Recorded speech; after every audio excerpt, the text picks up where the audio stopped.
हाँ जी, जो बच्चे आज ही आए हैं वो फिर से सुन लो एक बार, मतलब वो सुन लो एक बार, और बाकी के बच्चे फिर से सुन लो एक बार। हाँ, इंश्योरेंस क्लेम चैप्टर पढ़ रहे थे। इंश्योरेंस क्लेम के अंदर हमने क्या पढ़ा है? Claim for loss of stock, कि भैया हमको ये पता लगाना है कि अगर गोडाउन में आग वाग लग जाती है, कोई नुकसान हो जाता है, तो स्टॉक जल जाता है, तो उस केस में स्टॉक के रिगार्डिंग आपको इंश्योरेंस कंपनी से कितना क्लेम मिलेगा। क्लेम तब मिलेगा जब आपने पॉलिसी ले रखा हो। हाँ जी। अब इसके लिए अपने को क्या करना होता है? 4 स्टेप से आंसर कैलकुलेट करना होता है। पहला स्टेप क्या है? कैलकुलेशन ऑफ जीपी रेट, कि पास्ट ईयर्स में हमने सेल्स पे कितना कमाया, ग्रॉस प्रॉफिट। दूसरा स्टेप क्या होता है? Value of stock on the date of fire, कि भैया आग जिस दिन लगी थी उस दिन गोडाउन में स्टॉक कितने रुपए का था, वही तो खत्म हुआ था। तो वो स्टॉक को पता करने के लिए मेरे को क्या बनाना पड़ा? ट्रेडिंग अकाउंट बनाना पड़ेगा। और ट्रेडिंग अकाउंट बनाकर मैं क्या करूंगा? वो बैलेंसिंग फिगर में स्टॉक कैलकुलेट कर लूंगा, क्लोजिंग स्टॉक टाइप। ओके, तो क्लोजिंग स्टॉक के जैसे ही कैलकुलेशन होगी stock on the date of fire, की आग लगा उस दिन स्टॉक कितना था। ओके, और इसके लिए मुझे किसकी जरूरत पड़ी थी? जो फर्स्ट स्टेप में जीपी रेट मैंने कैलकुलेट किया था, मुझे उसकी जरूरत पड़ी थी, ताकि ग्रॉस प्रॉफिट कैलकुलेट कर सकूं। हर बार तो ट्रेडिंग अकाउंट में ग्रॉस प्रॉफिट क्या आता है? बैलेंसिंग फिगर में आता है, लेकिन इस बार मुझे बैलेंसिंग फिगर में क्या रखना था? Stock on the date of fire. तो मुझे भाई एक अकाउंट से मैं एक ही तो कैलकुलेशन कर सकता हूं, है ना? एक इक्वेशन से मैं एक ही तो कैलकुलेशन कर सकता हूं। क्लियर है वाली चीज? तो इस बार मुझे क्या कैलकुलेट करना था अकाउंट बना के? Stock on the date of fire. फिर मैं देखा भैया इतना स्टॉक था, उसमें से जो बचा लिया आपने, ठीक है, बाकी नुकसान हो गया, लॉस। अब लॉस में से बाद में फोर्थ स्टेप क्या देखना पड़ता है? कि क्लेम कितना मिलेगा, डिपेंड ऑन कि आपने पॉलिसी कितने रुपए का ले रखा है। पॉलिसी सफिशिएंट का ले अमाउंट का ले रखा है तो आपको क्लेम पूरा मिल जाएगा। पॉलिसी अगर सफिशिएंट अमाउंट का नहीं ले रखा है तो प्रोपोर्शनेटली आपका क्लेम रिड्यूस कर दिया जाएगा। डन। चलिए क्वेश्चन करते हैं और सीखते हैं।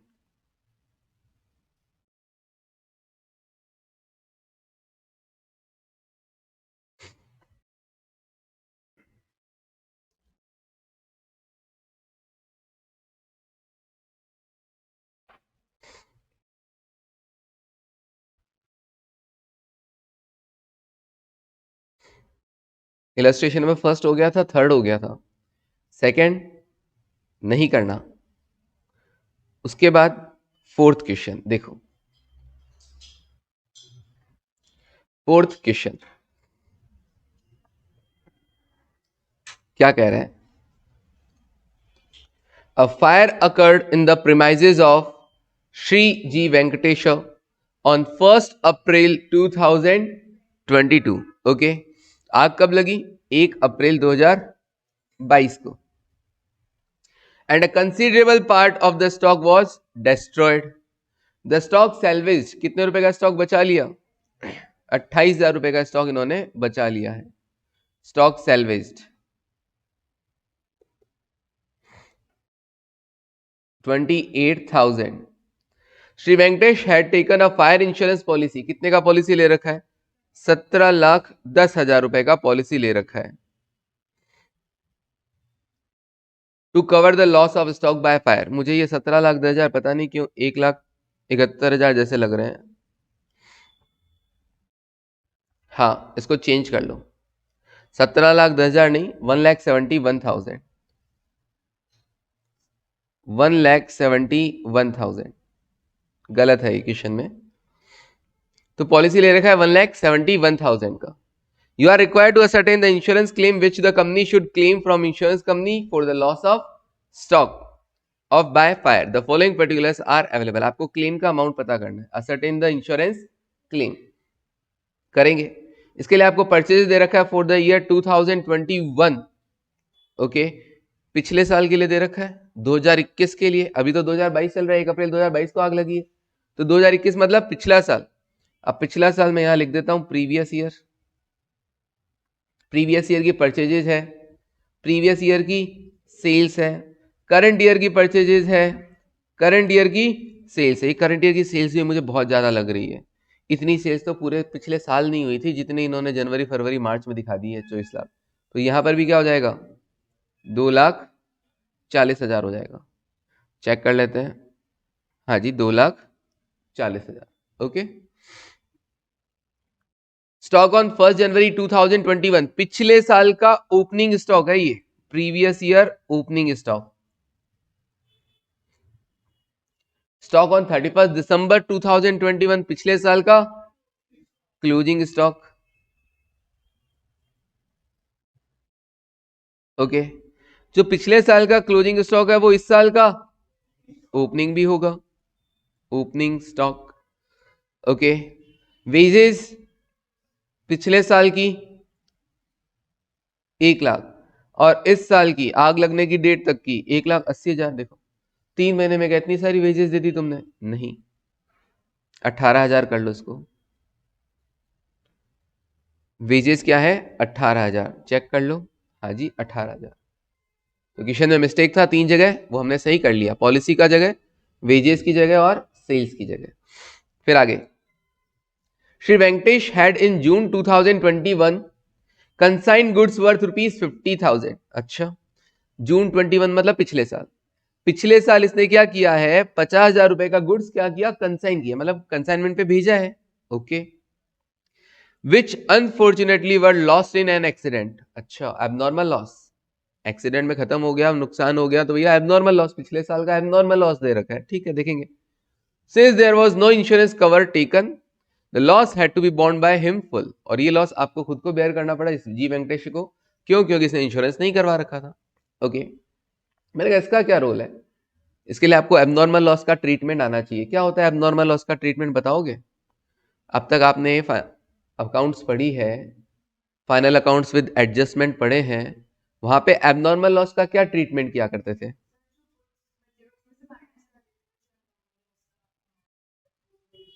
जो गुड्स बचे हुए हैं। अच्छा, और कोई?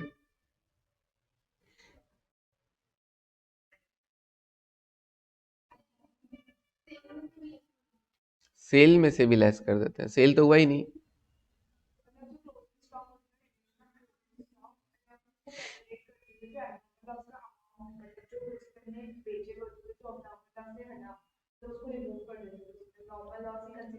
हाँ, आप वो कंसाइनमेंट को याद कर करके बोल रहे हो ना? हाँ, समझ गया मैं। ठीक, ग्रॉस प्रॉफिट में से एबनॉर्मल लॉस माइनस होगा। ओके, ऑनलाइन वालों और कोई ऐसा बच्चा जो अकाउंट का धुरंधर हो? अदिति, आदित्य, अक्षिका, महेश, मनीषा, राजुल, रितिका, टीना, विधि, विनीशा, विशाल, विंडोज। हाँ, जो नाम लिखेगा वही बोलेंगे ना। कोई नहीं, सुनो, देखना। फॉर एग्जाम्पल, परचेज और क्लोजिंग स्टॉक दोनों से लेस। ओके राजुल, सपोज करना, लिखना नहीं अभी, आंसर नहीं लिख रहा हूं मैं।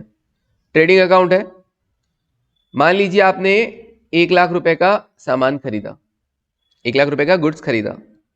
Okay, to purchases 1,00,000, right. अब मान लीजिए आपने इसमें से आपने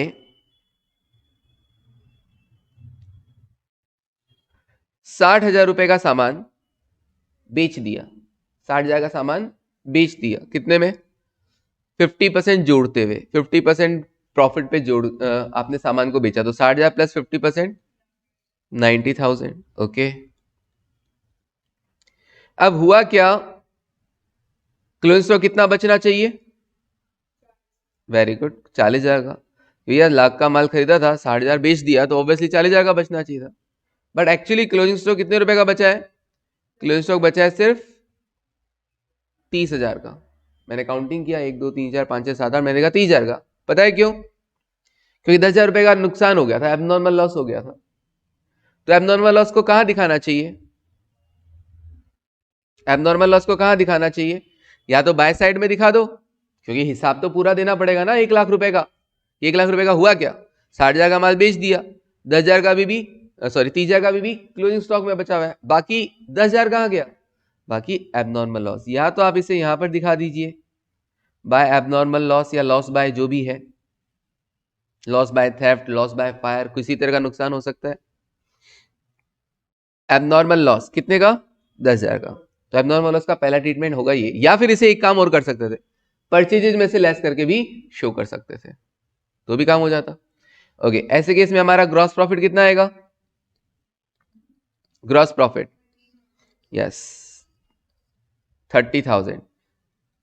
60,000 का माल 30,000 के प्रॉफिट में बेचा था ना, तो ये 30,000 का प्रॉफिट शो हो गया। अगर आप 10,000 यहां नहीं लिखते ना क्रेडिट साइड में, तो आपका प्रॉफिट कितना था 20,000, जो कि गलत हो जाता। क्लियर है?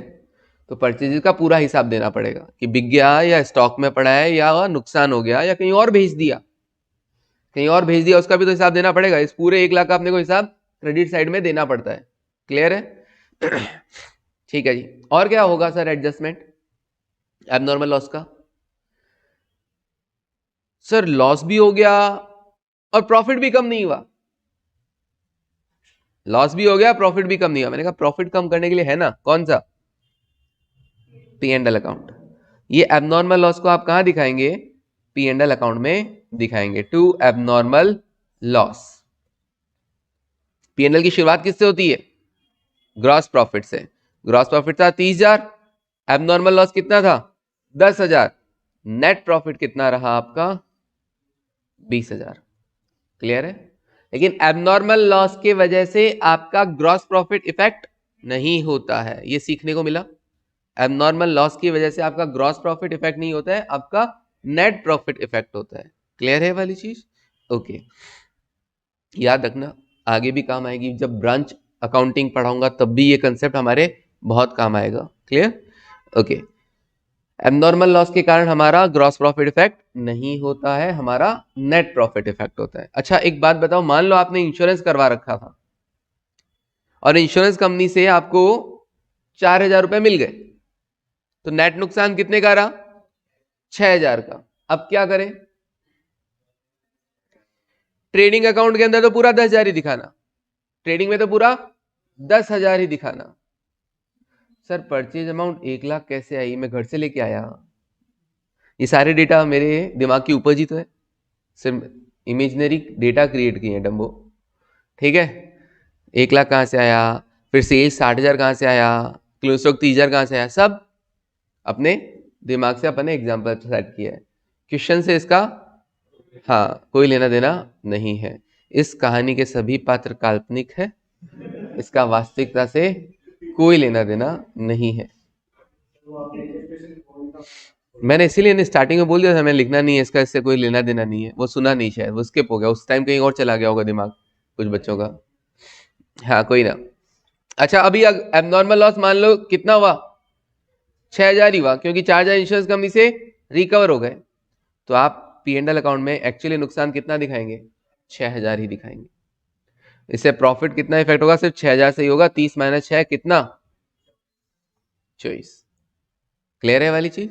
लेकिन ट्रेडिंग में तो पूरा 10,000 ही दिखाना होगा, क्योंकि पूरा 10,000 का हिसाब देना है कि नहीं देना, पूरा 1 लाख का हिसाब देना था कि भैया 60,000 तो बिक गया, 30,000 अभी भी स्टॉक में पड़ा है और 10,000 का एबनॉर्मल लॉस हो गया। क्लियर है? याद रखोगे एबनॉर्मल लॉस का ट्रीटमेंट दो हो गए, ट्रेडिंग में क्रेडिट साइड में, और पीएनएल में एक्चुअल नुकसान जो हुआ है वो डेबिट साइड में। डन?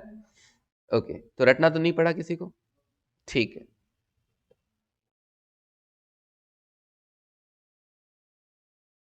चलिए अब देखते हैं इलस्ट्रेशन नंबर 4। पहली स्टेप कौन सी होती है? Step 1 GP rate. Step 1 GP rate.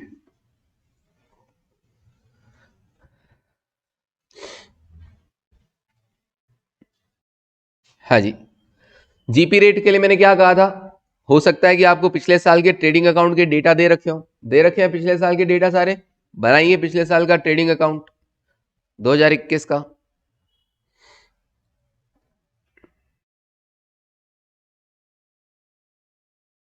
Trading account for the year end date,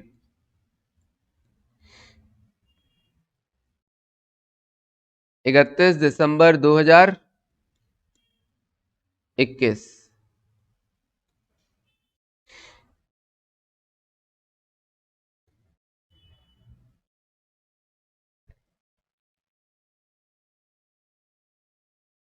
debit credit, पिछले साल का ओपनिंग स्टॉक,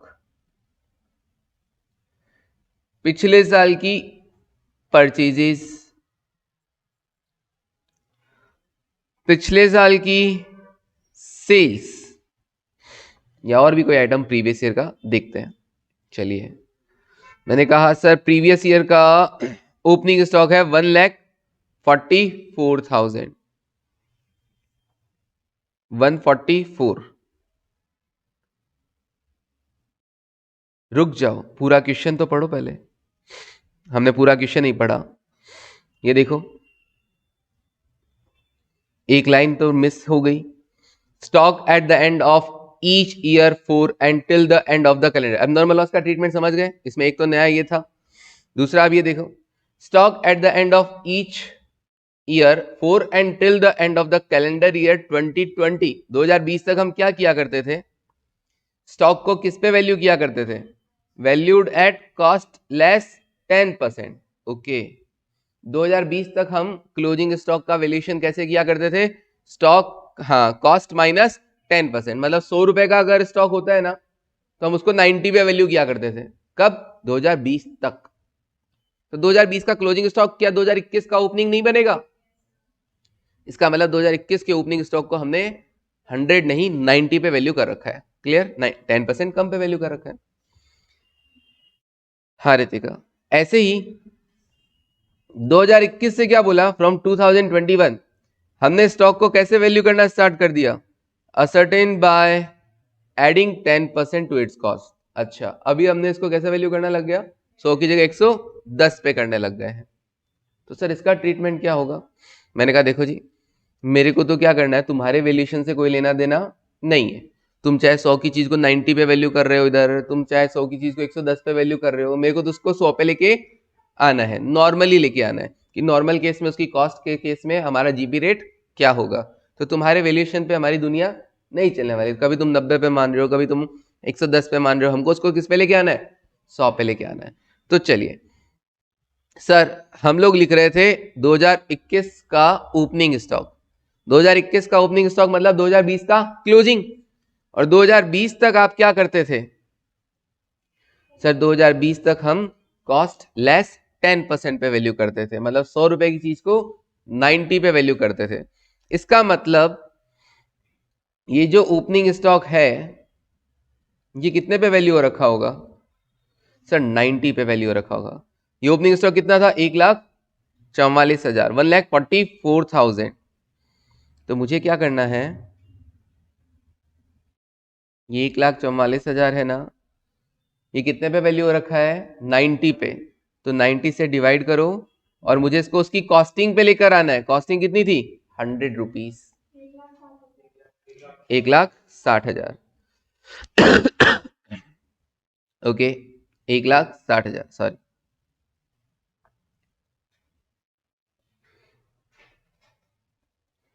मुझे स्टॉक को किस पे वैल्यू करना है, एट कॉस्ट। ओके, क्योंकि कभी तो तुम 90 पे वैल्यू कर रहे हो, कभी 110 पे वैल्यू कर रहे हो, ऐसा नहीं चलेगा। कभी भी अंडर वैल्यूएशन या ओवर वैल्यूएशन आ जाए ना स्टॉक का, तो आप हमेशा उसको किस पे वैल्यू करना, एट कॉस्ट।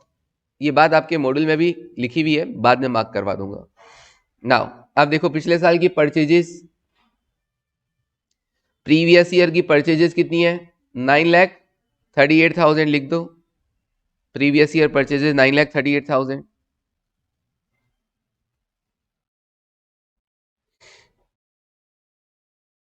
और क्या डेट आउट है सर, ओपनिंग स्टॉक हो गया, परचेज हो गई, पिछले साल की सेल्स कितनी, 11,60,000, तो ये भी लिख देता हूं, 11,60,000 पिछले साल की सेल्स।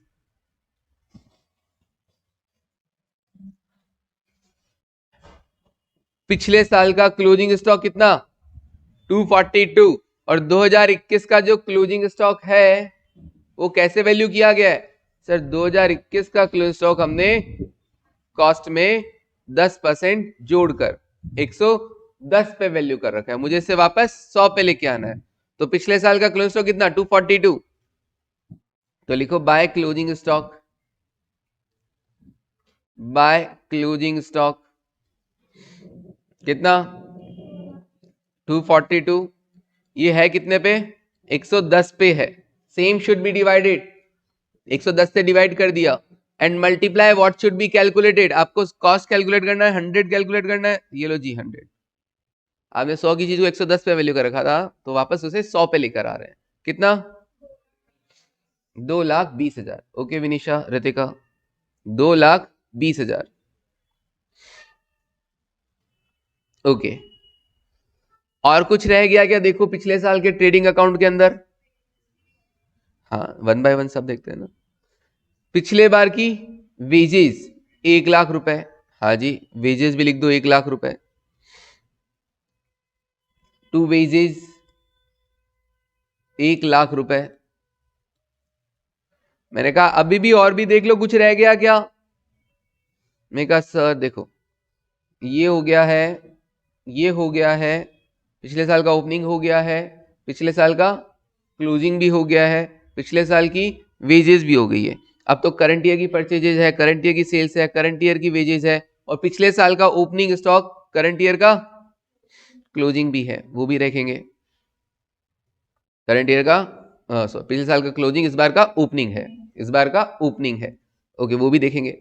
और कुछ पिछले साल का कुछ रह गया हो? मैंने कहा हाँ सर, एक लाइन और रह गई। देखो जून 21 में, जून 21 कब था? पिछले साल, पिछले साल ही था। हाँ सर, हमने 50,000 का माल कंसाइन किया था, और वो क्या हो गया था? लॉस हो गया था इन एक्सीडेंट। तो उसका हिसाब किताब भी तो देना पड़ेगा कि नहीं देना पड़ेगा? हाँ, एबनॉर्मल लॉस हुआ था कि नहीं हुआ था? हमने माल भेजा था, उसका हिसाब किताब दो कि भैया हाँ, खरीदा हुआ माल में से 50,000 का माल, 50,000 था ना, 50,000 का माल एबनॉर्मल लॉस हो गया।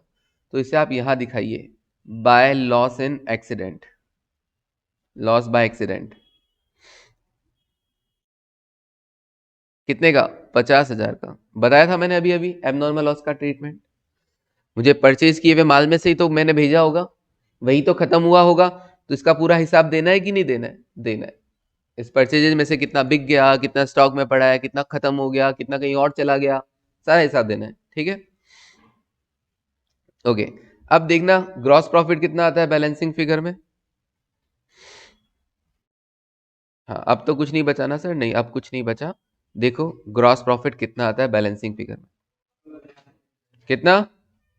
2,32,000।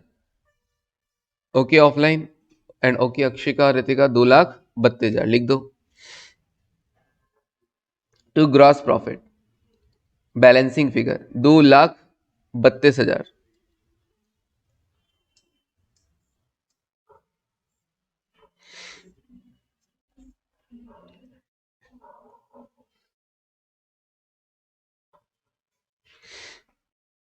सर हमें कैलकुलेट क्या करना था?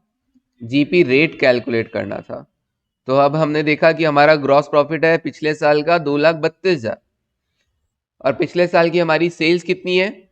11,60,000। तो हमने सेल्स पे किस रेट से कमाया है? कितना? 20%। ओके, क्या स्टेप वन में कोई दिक्कत है? पक्का? एक तो अंडर वेल्यूएशन ओवर वेल्यूएशन स्टॉक था, उसको हम क्या करके लेके आए? वापस कॉस्ट पे लेकर आए। 110 को भी 100 पे लेके आए, 90 को भी 100 पे लेके आए, कॉस्ट पे लेके आए। दूसरा एबनॉर्मल लॉस था, वो हम सीख ही चुके थे पहले ही। ठीक है, now step two, stock on the date of fire. सबने लिख लिया था ना step one? Now step two, stock on the date of fire, value of stock on the date of fire, on the date of fire. कैसे आएगा? Memorandum trading account बनाकर आएगा।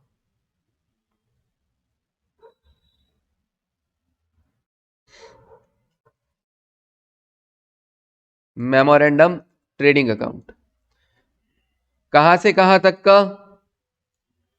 For the period from, हाँ, starting of the year 1 January 2022 to 1 April 2022, जिस दिन आग लगी उस दिन तक।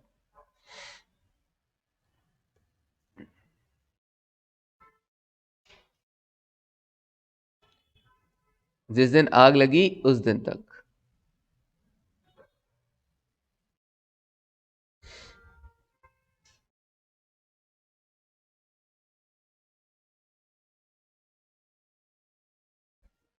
सबसे पहले क्या आएगा? Opening stock.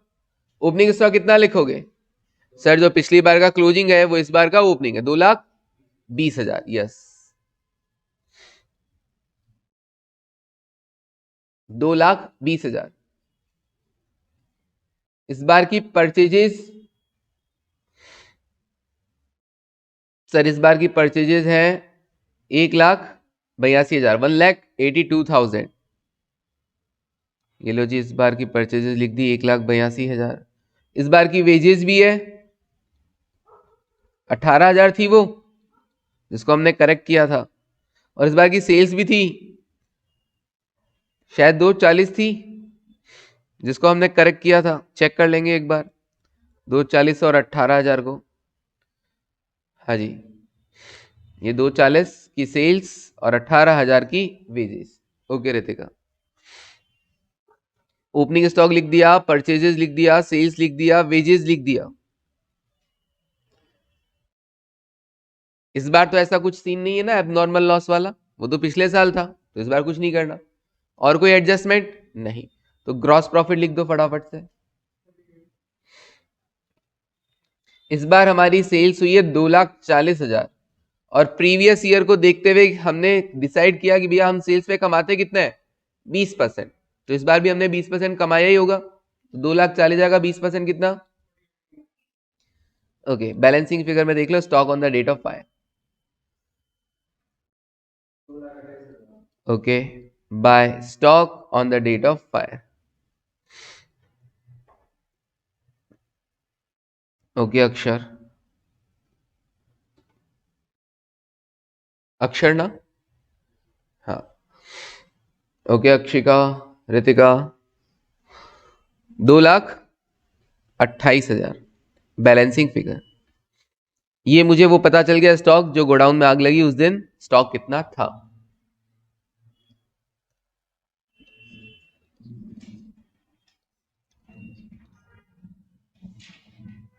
Stock on the date of fire.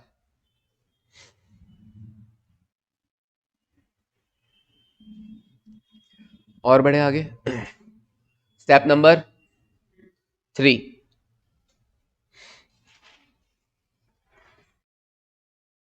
Step number 3, loss of stock.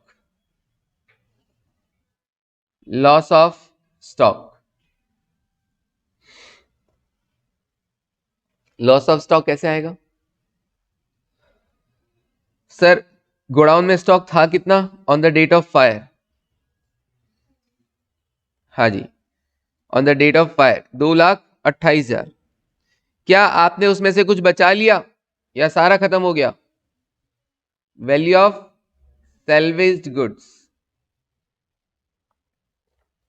Check करते हैं कि हमने कुछ बचा लिया है क्या। कितने का बचा लिया? Okay, second line 28,000। Stock salvage was 28,000। ठीक है जी रितिका, तो 28,000 का बचा लिया, तो नुकसान तो कितने का हुआ? 2 लाख का। और आपने पॉलिसी कितने का ले रखा था? 1,71,000 का। Step number 4, amount of claim.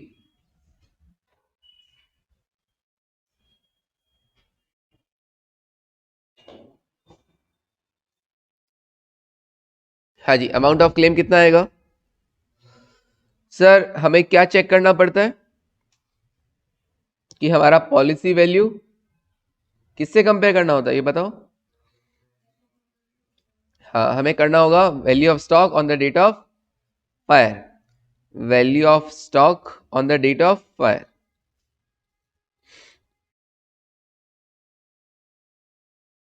हाँ जी, अब stock on the date of fire कितना था? सर ये तो 2,28,000 था, और आपने पॉलिसी कितने का ले रखा है? सिर्फ 1,71,000 का।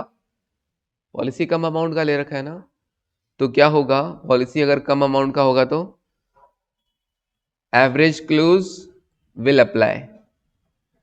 Average clause will apply. Average clause लगाया जाएगा। सो क्लेम कितना मिलेगा ऐसे केस में? So claim is equals to, formula क्या था, लॉस ऑफ स्टॉक जितने का नुकसान हुआ है into policy value divided by value of stock on the date of fire, on the date of fire. हाँ जी, लॉस ऑफ स्टॉक कितने का, 2 लाख का नुकसान हुआ, पॉलिसी कितने का करवा रखा था, 1,71,000 का, और गोडाउन में स्टॉक कितने का था। तो ये रटना नहीं है, क्या बोलते हैं सब लोग जो आ जाए हैं, खासकर वो लोग, कि भाई गोडाउन में स्टॉक कितने का था, 2,28,000 का, तो पॉलिसी भी कितने का लेना चाहिए था, 2,28,000 का लेना चाहिए था, बट पॉलिसी तुमने कितने का ले रखा है, 171 का, 1,71,000 का। तो प्रोपोर्शनेटली जितना तुमने कम पॉलिसी ले रखा है उतना ही क्लेम भी तुमको कम मिलेगा। क्लियर है? तो इसके बेसिस पे देखना भैया गोडाउन में स्टॉक है कितना और तुमने पॉलिसी कितने का करवा रखा है। ठीक है, क्योंकि जितना गोडाउन में स्टॉक है पूरा ही करवाना चाहिए था, पूरा अगर पॉलिसी करवा लेते तो पूरा क्लेम मिल जाता, तो जितना कम कराया उतना कम क्लेम मिलेगा। देखो कितना आंसर आ रहा है, 1,50,000। ऐसे आंसर आते हैं तो लगता है ना कि हमारा आंसर सही है एग्जैक्ट, हाँ कि 2 लाख 1.5 लाख ऐसे कैलकुलेशन चल रही है, मतलब हम सही जा रहे हैं। ठीक है जी, जो कल नहीं आए थे उनको समझ में आया क्या, आया, ठीक है। तो ये 4 स्टेप है और कुछ नहीं है, बड़ी आसान स्टेप्स है। तो तेजस फटाफट फटाफट स्टेप्स का नाम बता दो।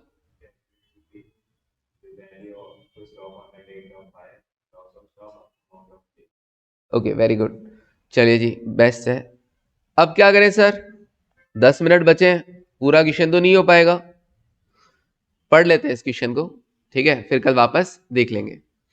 देखो illustration number 5, 1 April 2021 godown of Y limited was destroyed by fire.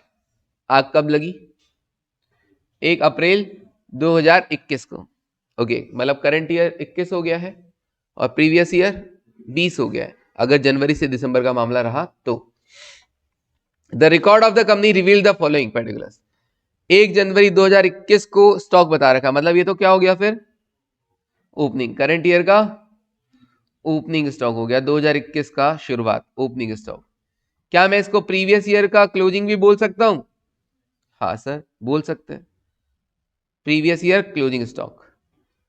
Stock on 31 दिसंबर 2021,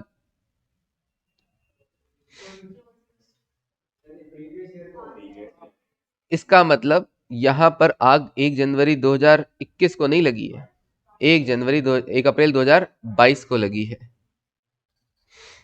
ये देखो पहली मिस्टेक, ये नए मॉडल की मिस्टेक है, पुराने की नहीं। 1 अप्रैल 2022, तो सबसे पहले तो आप यहाँ पे 22 करो, तो अब क्या होगा सर, हाँ प्रीवियस ईयर का क्या बन जाएगा ये, हाँ जी 22 को आग लगी है तो 1 जनवरी 2021 का जो स्टॉक है वो क्या बन जाएगा, प्रीवियस ईयर का ओपनिंग स्टॉक बन जाएगा। ओके, अभी तो बहुत गलतियां मिलनी है, ये तो नई गलती है जो पुराने मॉड्यूल में नहीं थी, अब जो पुराने में भी थी और इसमें भी है वो भी है। स्टॉक ऑन 31 दिसंबर 2021, 31 दिसंबर 2021 पिछले साल का क्लोजिंग स्टॉक, पिछले साल का क्लोजिंग स्टॉक, या यूं कहूं करंट ईयर का ओपनिंग स्टॉक। ओके, पिछले साल की परचेजेस, पिछले साल की सेल्स, आग लगने की डेट तक, मतलब करंट ईयर की परचेजेस और करंट ईयर की सेल्स। अब जो पिछले साल की परचेजेस है ना 3,10,000, उसको कट करके हमको करना है 3,05,200, कि पिछले साल की परचेज एक्चुअली 3,10,000 नहीं है, वो कितनी है 3,05,200 ही है, 3,05,200। उसका रीजन पता है क्या, इन्होंने 3,10 दिखाया और लेस कर दिया एबनॉर्मल गुड्स। मैंने कहा भैया तुम कब से एबनॉर्मल गुड्स खरीदने लग गए, है ना भाई, खरीदते टाइम तो सब अच्छा अच्छा माल ही खरीदते हैं ना, बाद में बनता है वो एबनॉर्मल। तो तो पूरा 3,05,200 ही होगा। ये एक मिस्टेक है यहाँ पर। परचेजेस कितनी है? 3,05,200। फिर आगे देखते हैं। सेल्स 4 लाख ठीक है, परचेज सही है। नीचे वाली लाइन में गड़बड़ है। इन वैल्यूइंग क्लोजिंग स्टॉक ऑफ 2021, मतलब पिछले साल का जब हम स्टॉक वैल्यू कर रहे थे, किसकी बातें हो रही है? इसकी बातें हो रही है, 80,000 की। पिछले साल का जब हम स्टॉक वैल्यू कर रहे थे तो रुपीस कट करके हम यहां लिख देंगे 200।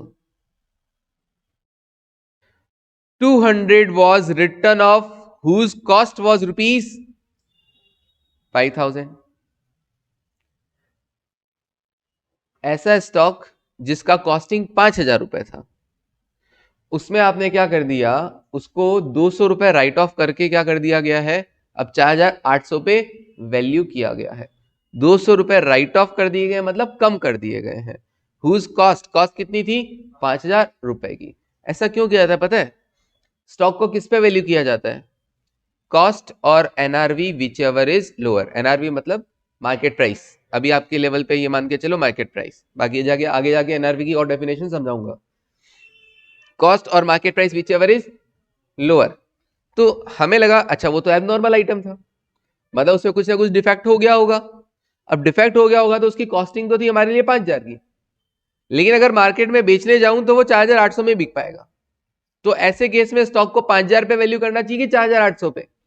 4,800 पे। क्लियर है? क्यों? क्योंकि क्लोज स्टॉक अगर आप कम शो करोगे तो बैलेंसिंग फिगर में ग्रॉस प्रॉफिट भी कम आएगा। कभी भी अकाउंट के अंदर प्रॉफिट को ओवर एस्टिमेट नहीं किया था। हमको लग रहा है वो स्टॉक 5,000 की कॉस्टिंग है, बिकी गई 4,800 में, तो वैल्यू कितने पे करो? 4,800 पे करो। क्लियर है? ताकि जो प्रॉफिट कम होना है वो इसी साल हो जाए। ठीक है? बेचने का इंतजार नहीं करना कि हमारी कॉस्टिंग 5,000 है, बिकेगा 4,800 में या कितने में, वॉटेवर कम हो रहा है लेस कर दो। सॉरी। फिर आगे देखते हैं। Part of this stock was sold in 2022 at a loss of 400। Part of this stock was sold in 2022 at a loss of 400। अब इसमें से कुछ स्टॉक आपने 400 रुपए के नुकसान पे बेच दिया एट रुपीज 2,400। ये गलत है ना? इसको यहां पे करना है, एट को कट करके कॉस्टिंग रुपीज 2,400। इसका मतलब क्या हुआ? वापस पढ़ता हूं कि part of this stock was sold in 2022। अच्छा, इसको शायद है ना, एक बार मेरे ख्याल से यहाँ पे शायद 4,800 ही रहेगा। एक बार मैं फिर से चेक कर लेता हूँ यहाँ पर।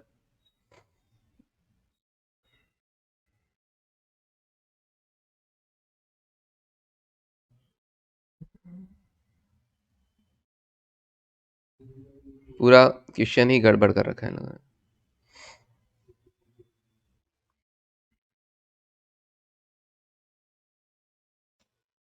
कोई ना, इसको 5,000 करना है, 4,800 वो मैं कल और बता दूंगा।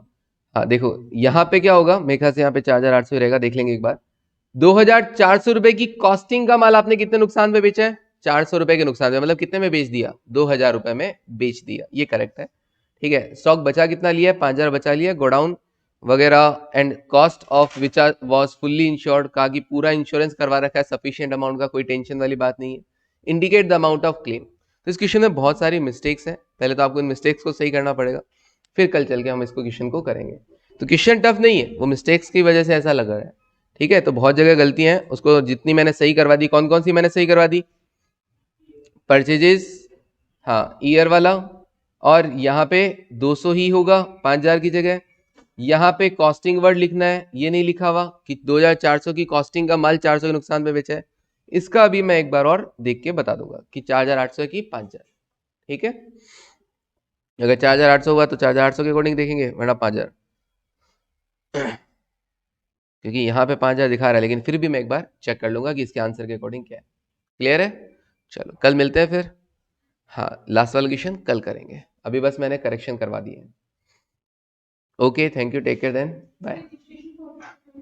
हाँ जी, ओके, इलेक्ट्रीशियन 4 की फोटो लेनी है, अभी दिलवा देते हैं, ये लो।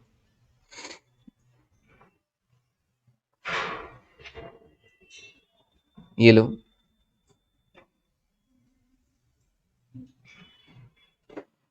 अभी रुको, ये लास्ट पैरा।